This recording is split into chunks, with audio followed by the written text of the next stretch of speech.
Good morning student, welcome to DM public school online class. और आज मैं आपको चैप्टर कंटिन्यू करूंगा अपना इलेक्ट्रिसिटी, जो क्लास 10th के लिए है। इसमें अब तक हमने पढ़ा था कि कंडक्टर्स क्या होते हैं, इंसुलेटर्स क्या होते हैं, सेमीकंडक्टर क्या होते हैं। आज हम इसके बारे में पढ़ेंगे कि इस सारी चीज़ें हम पढ़ेंगे। जैसे हम कुछ चीज़ों की यूनिट जानेंगे। पहली यूनिट, करंट की क्या यूनिट होती है। करंट को हम नापते हैं एम्पेयर में और मिली एम्पेयर में। चार्ज की क्या यूनिट होती है। चार्ज को हम नापते हैं कूलाम्ब में, कूलाम्ब पर सेकंड। मतलब एक कूलाम्ब चार्ज अगर यूनिट टाइम में फ्लो हुआ हो तो उसको कहते हैं हम कूलाम्ब पर सेकंड। इसके अलावा जो किसी भी कोई भी यंत्र है, कोई भी आपकी डिवाइस है, फैन है, कूलर है, पंखा है, उसकी जो वर्किंग कैपेसिटी होती है, यानी जितना उसकी वर्किंग कैपेसिटी होती है, जितना वो एनर्जी को कन्वर्ट करता है वर्क में, उस एनर्जी को हम नापते हैं जूल्स में। उसकी यूनिट होती है जूल। जिस तरह से हम जो कुछ खाते पीते हैं उसकी यूनिट होती है कैलोरी। हम कैलोरी में नापते हैं कि हमने कितनी कैलोरी खाई आज। इसी तरह से जितना एनर्जी कंज्यूम होती है उसकी यूनिट होती है जूल। और जो किसी चीज की पावर होती है, पावर क्या होती है, किसी चीज की कार्य करने की क्षमता। एक तो ये हुआ कि वो एनर्जी कितनी कंज्यूम कर रहा है, तो हमने नाप लिया जूल में कि कितनी एनर्जी कंज्यूम हुई। और अब वो उसके काम करने की एफिशिएंसी क्या है, उसको हम नापते हैं। एक अलग यूनिट होती है उसके, जिसे हम कहते हैं वाट। और उसकी वाट जो होती है यूनिट होती है पावर की। जो पावर होती है, पावर पढ़ाएंगे हम क्या होती है, और उसकी यूनिट क्या होती है हम ये पढ़ेंगे। ये कुछ यूनिट्स हैं जो हमने जानी अभी। अब हम ये कहेंगे कि पहले हम बात करते हैं करंट की, क्योंकि करंट के ऊपर ये चैप्टर सारा बेस्ड है। तो हम ये कब कहेंगे कि 1 एम्पेयर करंट फ्लो हुआ। मान लीजिए कोई सर्किट है। सर्किट क्या होता है, पहले मैं आपको समझाता हूँ कि सर्किट क्या चीज होती है। इलेक्ट्रिक सर्किट में क्या होता है, कुछ इलेक्ट्रिक कंपोनेंट यूज होते हैं और एक सोर्स ऑफ एनर्जी, यानी कि एक पावर सोर्स, इलेक्ट्रिसिटी का सोर्स यूज होता है। इन सब की असेंबली को हम कहते हैं सर्किट। जैसा मान लीजिए हमने एक ली बैटरी, दो लिए हमने तार, और एक लिया हमने बल्ब। उन दो तारों को हमने बैटरी के एक एक टर्मिनल से कनेक्ट किया, एक प्लस को एक माइनस से, और फिर हमने उसको बल्ब के एक एक पॉइंट से जोड़ दिया। बल्ब हमारा जलने लगा। तो यहां पर क्या हुआ, सर्किट कंप्लीट हो गया। ये पूरा पूरा जो हमारे पास ये था, दो वायर थे और एक सेल था और एक बल्ब था, ये पूरा हुआ एक सर्किट। अब सर्किट दो टाइप के होते हैं, एक होता है ओपन सर्किट और एक होता है क्लोज सर्किट। ओपन सर्किट का मतलब होता है जब सर्किट में करंट फ्लो ना हो रहा हो, तब हम उसे कहते हैं ओपन सर्किट। जैसा कि मान लीजिए मैंने आपको भी एग्जांपल दिया कि एक हमने वायर लिया और हमने उसमें दो बैटरी जोड़ी, या एक बैटरी जोड़ी, एक बल्ब जोड़ा, या हमने एक एलईडी जोड़ दी, और साथ में हमने एक स्विच लगा दिया। अब हमने क्या काम किया, स्विच ऑफ कर दिया।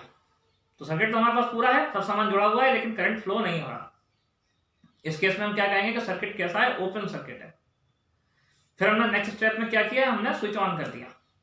तो क्या हुआ, बल्ब जल गया, एलईडी जल गई। इस केस में क्या हुआ कि सर्किट क्लोज हो गया। इसको हम कहेंगे कि ये क्लोज सर्किट है। तो ये दो टाइप के सर्किट होते हैं, ओपन सर्किट और क्लोज सर्किट। अब सर्किट के में अब अगली चीज आती है हमारे सर्किट डायग्राम। सर्किट डायग्राम क्या चीज होती है। सर्किट डायग्राम किसी भी सर्किट की एक सिंबॉलिक रिप्रेजेंटेशन है। सिंबल्स के रूप में जब हम सर्किट को कागज पर बनाते हैं तो उसको हम कहते हैं सर्किट डायग्राम बनाना। क्योंकि आप ये इमेजिन करिए कि मान लो आपको अपने घर का सर्किट डायग्राम बनाना है। अब घर के आपको, मैं सिर्फ कमरों का ही एग्जाम्पल दे रहा हूँ कि आपके 4-5 कमरे हैं और आपको उनमें वायरिंग दिखानी है कि उनमें वायरिंग कैसे करिए। अब उसमें क्या होगा कि आप पंखे बनाएंगे, बल्ब बनाएंगे, स्विच बोर्ड बनाएंगे, तार बनाएंगे, उसमें क्या होगा, बहुत टाइम लगेगा। इसी टाइप से इस टाइम को बचाने के लिए हम क्या करते हैं, सर्किट के हमने कुछ सिंबल्स बना लिए हैं और उन सिंबल्स को हम जोड़ करके सर्किट डायग्राम बनाते हैं। उन सिंबल्स के बेस पर जो स्केच बनता है कागज पर, उसको हम कहते हैं सर्किट डायग्राम। सर्किट डायग्राम किसी भी सर्किट को रिप्रेजेंट करता है। सर्किट डायग्राम हमें क्या क्या बताता है, एक तो बताता है कि उस सर्किट में कंपोनेंट्स कौन कौन से हैं, उस सर्किट के भाग कौन कौन से हैं। दूसरा हमें यह बताता है कि सर्किट ओपन है या क्लोज है। तीसरा हमें यह बताता है कि उसमें करंट की डायरेक्शन जो फ्लो हो रही है, जो करंट फ्लो हो रहा है वो किस डायरेक्शन में हो रहा है। ये तीन चीजें हमें सर्किट डायग्राम से पता लगती हैं। इसके अलावा कंपोनेंट्स के बारे में भी हमें काफी सारी डिटेल्स पता लगती हैं सर्किट डायग्राम में। जैसे जो आप पढ़ेंगे आगे जाके कि रेजिस्टेंस इसमें की वैल्यू कितनी है, इसमें जो कैपेसिटर लगा हुआ है उसकी वैल्यू कितनी है, ये सब चीजें हम आगे जाके पढ़ेंगे। लेकिन उससे पहले हम कुछ बेसिक चीजें जानते हैं। एक टर्म मैं आपको और बताता हूँ जिसको हम कहते हैं EMF यानी इलेक्ट्रोमोटिव फोर्स। आपने कभी सोचा होगा कि जब हम एक सेल लेते हैं और उससे हम दो तार जोड़ते हैं तो बल्ब कैसे जल जाता है? हम ऐसा क्यों नहीं करते कि बल्ब को सेल के ऊपर रख दें बल्ब जल जाए? तारों की जरूरत हमें क्यों पड़ती है? या फिर आप ये भी कह सकते हैं कि ये दीवार है, इसमें भी करंट फ्लो हो रहा है, हम इससे बल्ब क्यों नहीं जला सकते? तो इसका एग्जांपल मैंने आपको कल दिया था कि एटम जो है न्यूट्रल होता है क्योंकि उसमें नंबर ऑफ प्लस चार्ज और नंबर ऑफ माइनस चार्ज बराबर होता है। लेकिन अगर हम इस बैलेंस को बिगाड़ दें तो क्या होगा? अगर हम इस बैलेंस को बिगाड़ दें तो यकीनन इलेक्ट्रिक करंट फ्लो होगा। अब इस बैलेंस को बिगाड़ने के लिए क्या चाहिए? हमें एक फोर्स चाहिए जो इलेक्ट्रॉन को धक्का देकर पुश कर सके, जो इलेक्ट्रॉन को आगे निकाल सके। इस फोर्स को हम कहते हैं इलेक्ट्रोमोटिव फोर्स। इलेक्ट्रोमोटिव फोर्स यानी कि EMF जो कहते हैं हम इलेक्ट्रोमोटिव फोर्स कहते हैं। इलेक्ट्रो वर्ड बना है इलेक्ट्रॉन से, मोटिव मतलब उसको मोशन में ला देने वाली, और फोर्स मतलब शक्ति, इसी वजह से वर्ड बना है इलेक्ट्रोमोटिव फोर्स। आपने सोचा होगा, कभी सोचे आप इस बात को कि बल्ब जलाने के लिए हम बैटरी का क्यों इस्तेमाल करते हैं? क्या बैटरी के अंदर करंट भरा हुआ है? नहीं, बैटरी के अंदर ऐसा करंट नहीं भरा हुआ, बल्कि बैटरी के अंदर वो फोर्स है जो आपके तारों में मौजूद करंट को फ्लो करने में मदद करती है। तारों में जो इलेक्ट्रॉन्स होते हैं उनको मूव कराती है। इलेक्ट्रॉन एक रास्ते से जाते हैं और दूसरे रास्ते से वापस आ जाते हैं। इस तरह से इलेक्ट्रॉन का फ्लो होता है।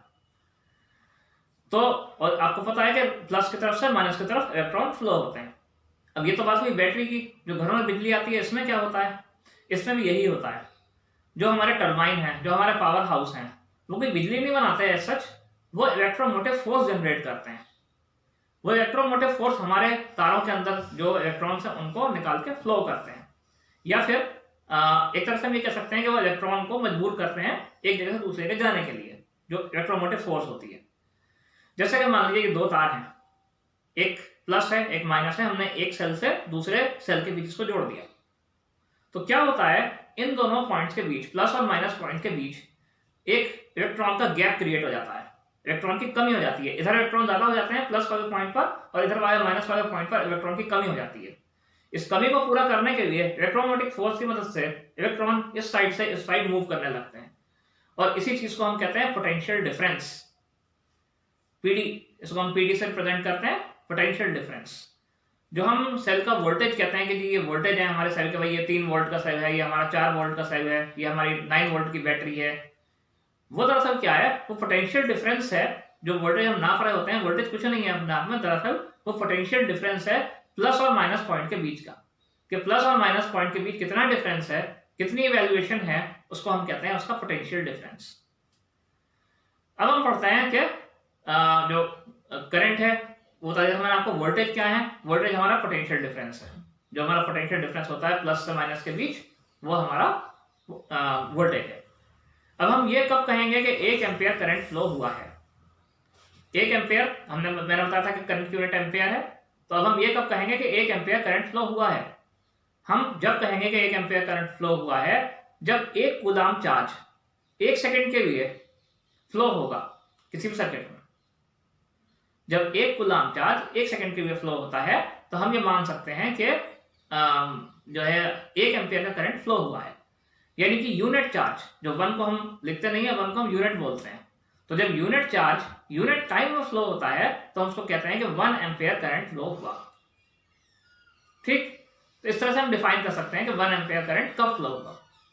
तो मैं उम्मीद करता हूँ ये सारी टर्म्स आपको समझ में आ गए होंगे।